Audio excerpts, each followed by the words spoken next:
Constituição Federal, né, ela garantiu o direito à aposentadoria especial para as pessoas que trabalham em ambientes insalubres ou perigosos. Tá? Dependendo do grau, no caso da insalubridade, dependendo da atividade, inclusive, esse tempo pode ser menor ou maior. Não é? Tem casos de aposentadorias que podem se dar com 15 anos, como o caso do pessoal que trabalha em minas de carvão, por exemplo. O caso de vocês, de uma maneira geral, tá? A aposentadoria especial ela pode se dar aos 25 anos de contribuição. Tá? Não existe dentro da UTFPR algum local cujo trabalho mude o prazo de contribuição para a aposentadoria especial nesse caso. Então, nós vamos ficar com esses 25 anos. Tá? Ainda, no caso dos servidores públicos, a Constituição Federal estabeleceu inicialmente que deveria haver uma lei complementar regulamentando esse direito. Essa lei não existe até hoje. Não é? O que existe na realidade é que, após muitos anos, não é? Quase, na realidade, cerca de 15 anos após a promulgação da Constituição, 15 não, 25 anos após a promulgação da Constituição, num mandado de injunção, que é uma ação proposta por entidades sindicais, inclusive dentre elas o ANDES, nós provocamos o Supremo Tribunal Federal para que ele, diante da omissão legislativa, regulamentasse esse direito, então, até que houvesse uma lei, a tal da lei complementar prevista na Constituição Federal. É para isso que existe o mandado de injunção. É um instrumento processual previsto na própria Constituição Federal para quando um direito que dependa da regulamentação seja omisso da parte do Poder Legislativo e, portanto, necessite dessa regulamentação provisória até que venha a existir a lei. O Supremo Tribunal Federal reconheceu esse direito à aposentadoria especial, não é, determinando que fossem aplicadas, então, enquanto não houver a lei, a legislação aplicável aos trabalhadores vinculados ao regime geral da Previdência, que tem lei própria para isso. Já tinha antes de 88, e essa lei continuou vigorando mesmo após a Constituição, porque ela era compatível com o que dispunha a Constituição Federal na época, a nova Constituição. Não é?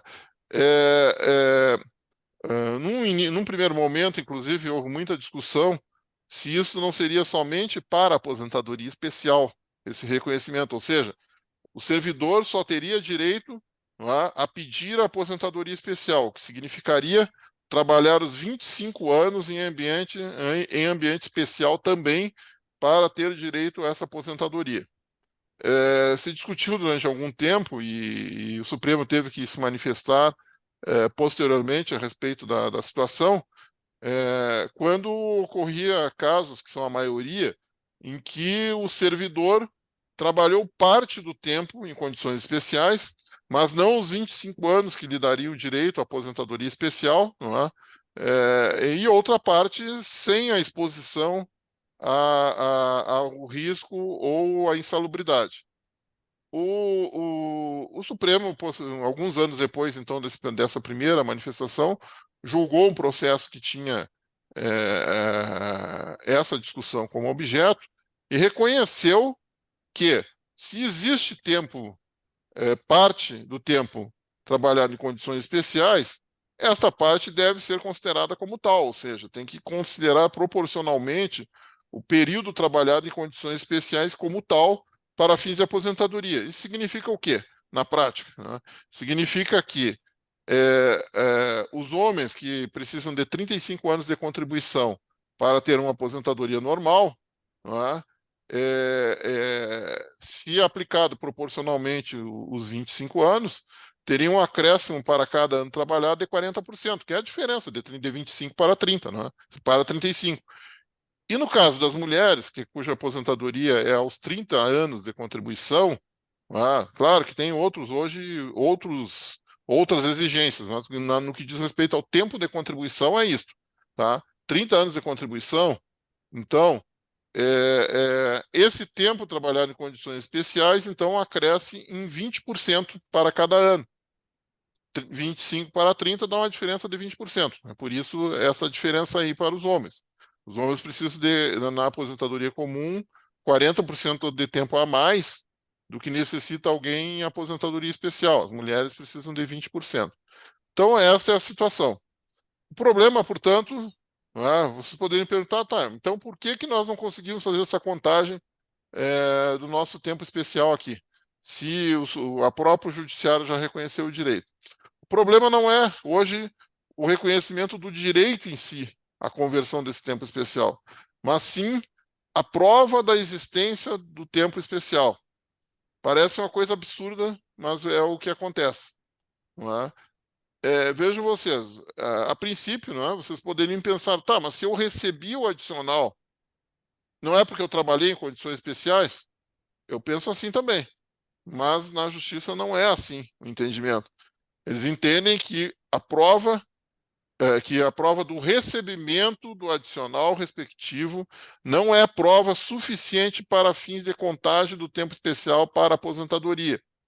É contraditório, né, até, mas é isso mesmo que eu estou colocando. Então não adianta só receber o adicional. Eles querem, na justiça, para que isso seja reconhecido, a exigência de mais provas. E por isso, inclusive, que a gente evita entrar na justiça, porque a gente sabe quais as provas que eles querem. Como a aposentadoria de vocês, a aposentadoria especial, o Supremo Tribunal Federal mandou aplicar as regras aplicáveis ao regime geral da Previdência, não é? Tem um documento que é emitido por empresas chamado Perfil Profissiográfico Previdenciário, que foi criado para o regime geral da Previdência, para ser preenchido por empresas, não é? E que passaram a exigir também dos servidores públicos.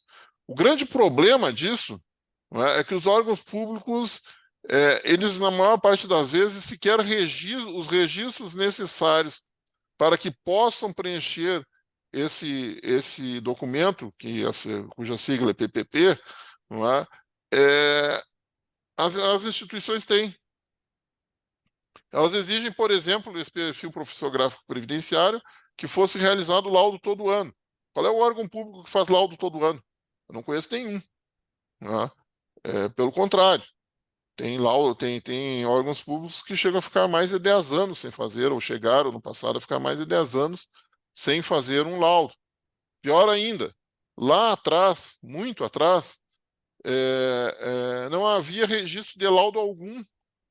O histórico, não é, do reconhecimento do direito à insalubridade era qual? O perito ia no local lá, no laboratório, anotava, fulano trabalha aqui, fulano trabalha, esse tem direito, esse não tem direito, passava para o RH. Opa, desculpa. Passava para o RH. Ou seja, não emitia laudo nenhum, inclusive, muitas vezes. Então nós temos assim problemas com registros, né?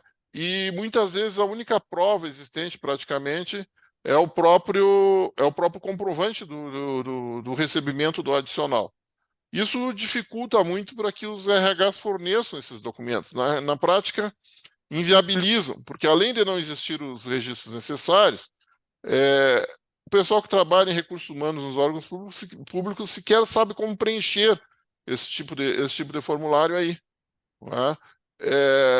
Então, na prática, o que nós temos constatado é que as pessoas não têm conseguido fazer essa contagem porque não conseguem a documentação necessária.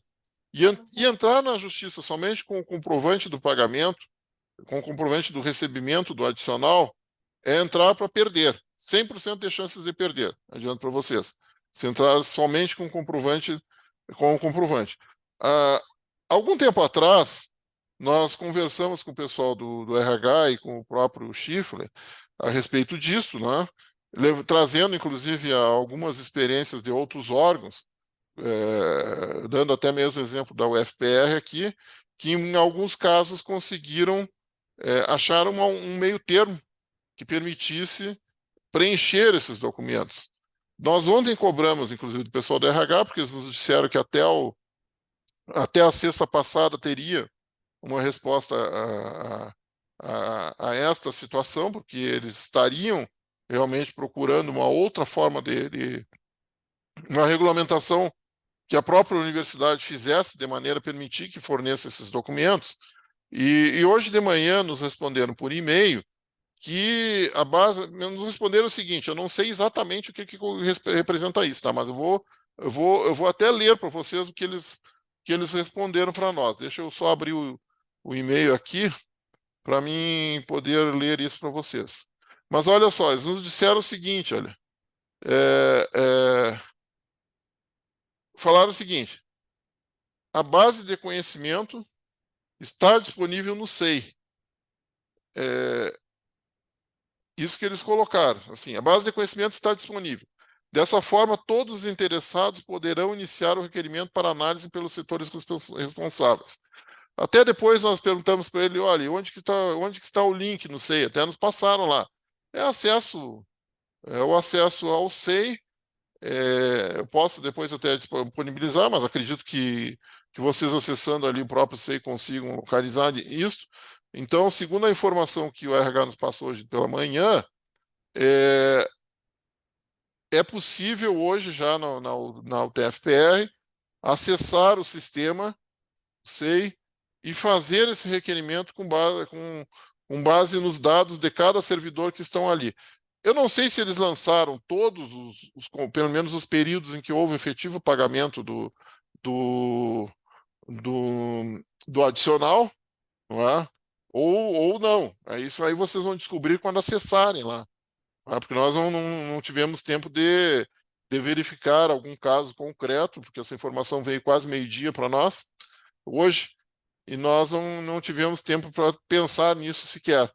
Mas já é um avanço, é uma boa informação, não é? E quem sabe daqui a um pouco vocês vão poder finalmente começar a fazer essa contagem. O período que é possível fazer essa conversão, tá, para o equivalente a atividades normais vai até 2019, que foi quando entrou em vigor a Emenda Constitucional 103, resultante da última reforma da Previdência, que veda expressamente a contagem de tempo fixo de serviço. Então, veda essa conversão na prática, porque é óbvio, não é? Se eu estou contando 40% a mais no tempo efetivamente contribuído, numa parte do tempo efetivamente contribuído, eu tenho tempo ficto de serviço e não um tempo de efetiva contribuição. Mas, até 2019, todo o período trabalhado em condições especiais, para fins de aposentadoria, é possível contar, no caso dos homens, então, com 40% de acréscimo, e no caso das mulheres, com 20%.